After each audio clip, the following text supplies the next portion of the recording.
গুরু যে মানুষের শরীরে সাক্ষাৎ ঈশ্বর, তাই অনেক তপস্যার পর গুরুর প্রকৃত অপ্রাকৃত দিব্য সত্তার দর্শন হয় কোটিতে গুটির। গুরু যে মানুষের শরীরে সাক্ষাৎ ঈশ্বর, তাই অনেক তপস্যার পর, তার মানে এই যে তোমার অহংকর্তৃত্ব, এই অহংকর্তৃত্ব যত তাপ পাবে, যত তাপ পাবে, যত দুঃখ পাবে, যত যন্ত্রণা পাবে, সেই তাপ আর দুঃখ যন্ত্রণা সহ্য করবে কিসের?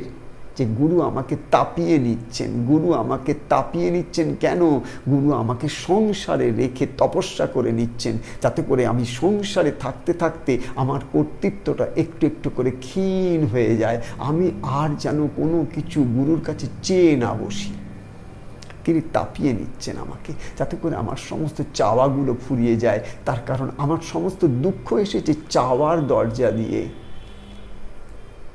আমি যদি কেবল গুরুকে চেয়েছি, যখন গুরুর মধ্যে বিভোর হয়ে গেছি, আমার ইষ্টচিন্তনের মধ্যে ডুবে গেছি, যখন মা মা করে কেঁদেছি, তখন তো আমার কোনো দুঃখ থাকেনি, কখন তো আমার কোনো ব্যথা থাকেনি, চোখে জল এসেছে, কিন্তু তখন তো আমার কোনো বেদনা নেই। বিরহের মধ্যে যাতনা আছে, যন্ত্রণা নেই।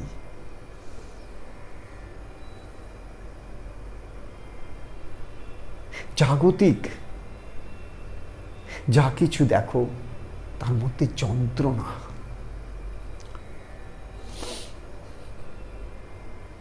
কোটিতে গুটি তার দিব্য সত্তার অপ্রাকৃত। তার মানে তুমি যেগুলো করছো এগুলো প্রকৃতি, প্রকৃতি মানে যেগুলো ফিজিক্যাল। গুরুর ফিজিক্যাল শরীর, ফিজিক্যাল একটা লীলা হলো, ফিজিক্যাল একটা কথা শুনলে, ফিজিক্যালি একটা কিছু গুরুর হাত থেকে পেলে, এগুলো সব প্রাকৃতিক ব্যাপার হচ্ছে। আর গুরুর আর একটা সত্তা আছে গো, সেটা অপ্রাকৃত, সেটা জ্যোতির্ময়। সেই জ্যোতির্ময় সত্তা তোমার সঙ্গে যখন কথা বলেন, তখন সেটা তোমার ব্রেনের মধ্যে চিরকালের জন্যে, জন্ম জন্মান্তরের জন্যে একদম পরিষ্কার থেকে যায়, তোমার পথটা পরিষ্কার হয়ে যায়। সে অপ্রাকৃত কোটিতে গুটি, কোটি কোটি লোক যদি রোজ জপ ধ্যান পূজা পাঠ গুরু গুরু গুরু গুরু গুরু গুরু করে, কোটিতে গুটি অপ্রাকৃত গুরুর সেই দিব্য শরীরের দর্শন পায়। তাই তো সদ্গুরু লোকনাথ বললেন, মানুষ আমায় শরীর ভেবে ভেবেই মাটি করলে, আমি যে কে তা আর কেউ চিনলে না। বাবা লোকনাথ কেন, ভারতের বুকে যারা বড় বড় সিদ্ধ, বড় বড় মহাত্মা এসে সমাজের মধ্যে মানুষকে নিয়ে যারা কাজ করেছেন, মানুষকে একটু ওঠাবার চেষ্টা করেছেন, মানুষকে একটুখানি সেই প্রেম ভক্তি ভালোবাসার পথে নিয়ে যেতে চেয়েছেন, তারা প্রত্যেকেই কিন্তু একটা সময় এসে দুঃখ প্রকাশ করে তারপরে এই জগৎ ছেড়ে চলে গেছেন। সেই দুঃখটা কি জানো? সেই দুঃখটা আমি যা দিতে এলাম তা কেউ চাইল না। আর তারা কোনটা চাইলো সেটাই, যেটা তাদের আরো দুঃখ যন্ত্রণা জর্জরিত করবে, সেগুলোই তারা আমার কাছে চাইলো। আমি নিজে দেখেছি আমার গুরুদেবের কাছে থাকা অবস্থায় সংসারী মানুষগুলো যখন গুরুদেবের কাছে আসতো, তখন অহোরাত্র গুরুদেবের কাছে পার্থিব চাওয়া ছাড়া আর কিছুই চাইতো না। কেউ কদাচিৎ গুরুর কাছে এসে আমি দেখেছি যারা বস্তু চেয়েছে, আর যারা বস্তু চেয়েছে গুরু তাদের প্রতি একটা আলাদা একটা লীলা তাদের সঙ্গে তিনি করে গেছেন লোকচক্ষুর অন্তরালে। তাই এই যে কয়েকটা বছর একজন মহাসিদ্ধ যিনি বহু সাধনা করে পরম সিদ্ধি লাভ করেছেন, যিনি বাবা লোকনাথের কৃপা, অনন্ত কৃপা লাভ করেছেন যার জীবনে, যিনি তার নিজের গুরুর অনন্ত কৃপা লাভ করেছেন, ঠাকুর শ্রী শ্রী ভজন ব্রহ্মচারী মহারাজের কথা বলছি আমি, তার একদম শারীরিক সান্নিধ্যে 12টা বছর কম সময় নয়। এই 12টা বছরের মধ্যে 6টা বছর আমি আশ্রমে ছিলাম, 24 ঘন্টা তাঁর কেয়ার।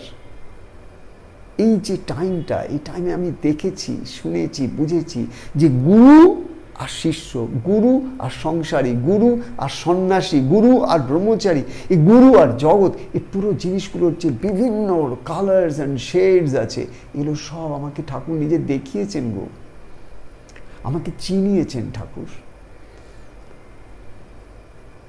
কারণ আমি তো তার কাছে একটা ছোট্ট শিশু বই কিছু নই। তিনি যদি আমায় না শেখান, আমায় কে শেখাবে? কে আমাকে বোঝাবে? আমি তো বুঝতে পারবো না। তিনি আমাকে সব শিখিয়েছেন। তাই তো সদ্গুরু লোকনাথ বললেন, মানুষ আমায় শরীর ভেবে ভেবেই মাটি করলে। যারা আসে সবাই বাবাকে দেখে, ভাবে শরীর। শরীর দেখছে তো শরীর তো ভাববে, বল। আমরা যদি গুরুকে শরীর দেখি, তো আমরা কি গুরুকে শরীর ছাড়া আর কিছু ভাববো নাকি? আর কিছু ভাবার তো আমাদের ক্ষমতা আমাদের কাছে আমরা কোনোদিন লাভ করার চেষ্টা করিনি। আমাদের যে এনার্জিটা আছে, আমাদের যে এই যে প্রাণবায়ু, এই প্রাণবায়ুর মধ্যে একমাত্র অক্সিজেন ছাড়া কিছুই চিনিনি। আমাদের শ্বাস প্রশ্বাস কেবল বেঁচে থাকার জন্যে, কিন্তু এই শ্বাস প্রশ্বাসের মধ্যে প্রাণ আছে, চি আছে। এটাকে কোনোদিন আমরা দেখাশোনা বোঝার কোনো চেষ্টাই করিনি।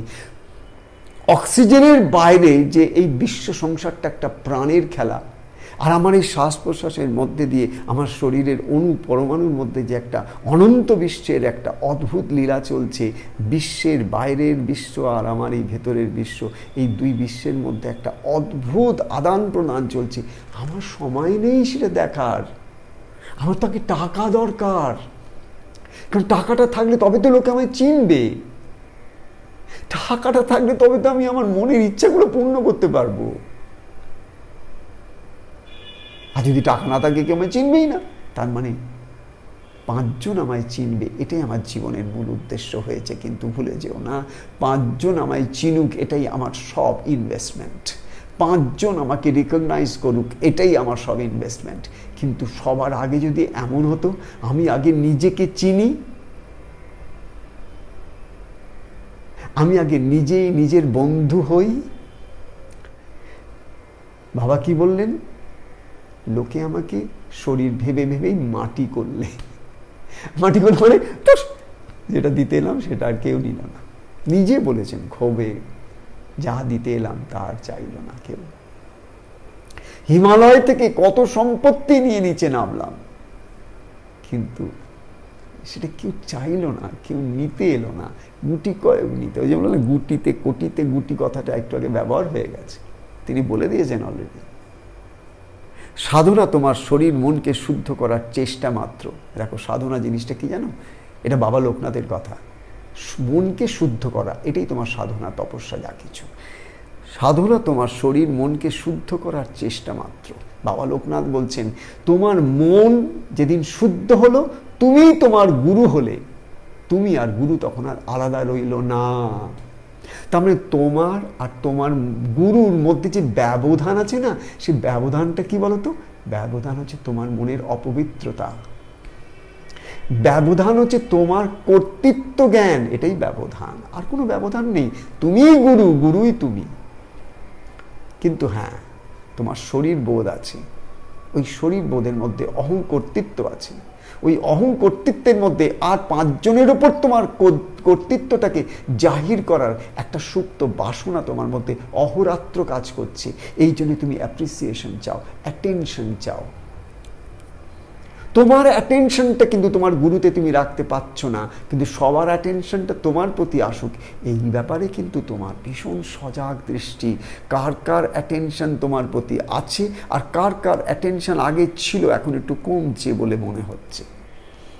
তোমার নিজের ভেতরে ঢোকার ক্ষমতা নেই, তাই তুমি বাইরের সবার অ্যাটেনশন খুঁজে খুঁজে দিনের পর দিন তোমার সমস্ত এনার্জিগুলোকে ইনভেস্ট করে দিচ্ছ। সাধনা তোমার শরীর মনকে শুদ্ধ করার চেষ্টা মাত্র। শুদ্ধ হলেই আত্মজ্ঞান এবং গুরুকে জানা একই সঙ্গে হয়। কি অপূর্ব কথা!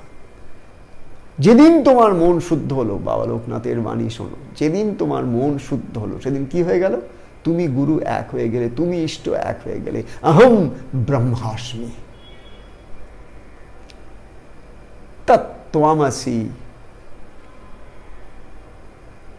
সর্বম খলু ইদম ব্রহ্মম।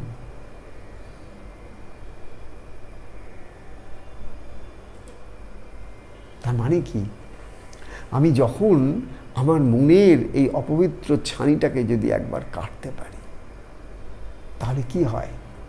তাহলে এটাই হয়, আমার আর গুরুর যে ব্যবধানটা, আমি একটা ফলস ব্যবধান সৃষ্টি করে রেখেছি, একটা প্রিটেন্স, একটা ফেক, একটা এক্সিস্টেন্সিয়াল রিয়ালিটি তৈরি করেছি আমি।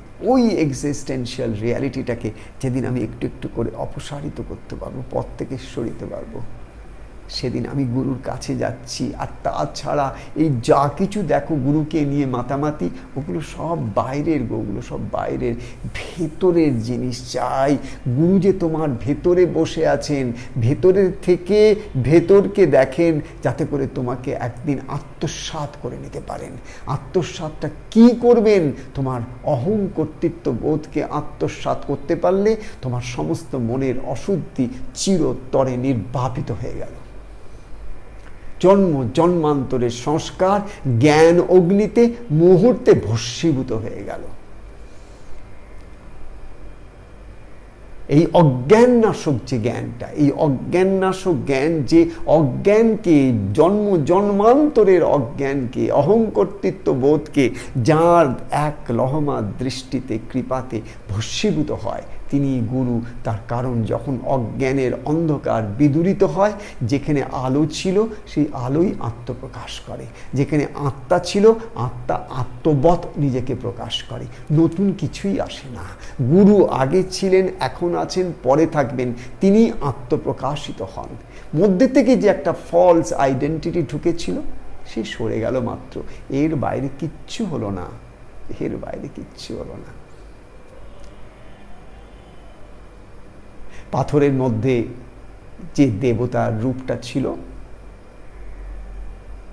গুরু এসে অ্যাজ এ স্কাল্পটার তোমার অপ্রয়োজনীয় পার্ট অফ দি পাথরটাকে কেবল ফেলে দিতে সাহায্য করলেন। তোমার মধ্যে যে দেবতা ছিলেন, আছেন, থাকবেন, সেটা আপনার থেকেই বেরিয়ে এলো। সবাই দেখতে পেল তোমার দেব স্বরূপটাকে। কেন? তোমার মধ্যে আসরিক বৃত্তি হচ্ছে তোমার অহংকর্তৃত্ব। অহংকারী অসুর, অহংয়ের অসুরের মৃত্যুর জন্যে, তার ট্রান্সফরমেশনের জন্যে একমাত্র মায়ের কাছে প্রার্থনা যে মা, তুমি ছাড়া কে আমাকে করবে, কে আমাকে মুক্ত করবে। তাই এগুলো, এই যে জানবে, দিনের পর দিন এই যে জ্ঞানের কথা আমরা আলোচনা করছি, কত জ্ঞানের কথা আমরা বলছি, শুনছি, কিচ্ছু লাভ নেই এতে, কিচ্ছু লাভ নেই, কিচ্ছু লাভ নেই। যতক্ষণ না এগুলোকে আমরা আমাদের নিজেদের দাঁতের তলায় ফেলে চিবোতে আরম্ভ করবো, ততদিন কিচ্ছু লাভ নেই। গুরুকে চিনতে গেলে নিজেকে চিনতে হবে। That's my message today. And এবার লাস্ট কথাটা আসছে।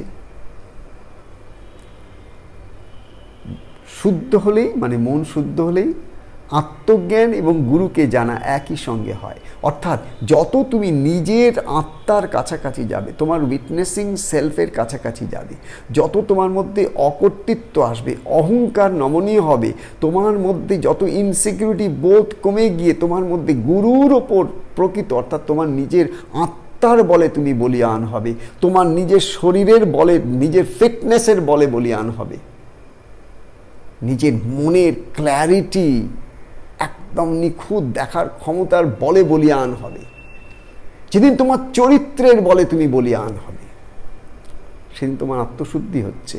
এই আত্মশুদ্ধির আলোকে, সেই আলোকটা হচ্ছে গুরুর আলোক, এই আত্মশুদ্ধির আলোকে তুমি দেখবে যেদিন তোমার আত্মজ্ঞান হলো, সেদিন তোমার গুরুর জ্ঞানও হয়ে গেল। এটা আলাদা আলাদা কিন্তু হতেই পারে না, কেন এই দুটো আলাদা নয়। আত্মজ্ঞান এবং গুরুকে, এই দুটো এক। এর উত্তর কিছু নেই, এর উপলব্ধি আছে, এর প্রজ্ঞা আছে। বুদ্ধিতে এটা কাজ হবে না, কেননা বুদ্ধি এর কোনো পৌঁছ পায় না। আত্মজ্ঞান এবং গুরুকে জানা একই সঙ্গে হয়।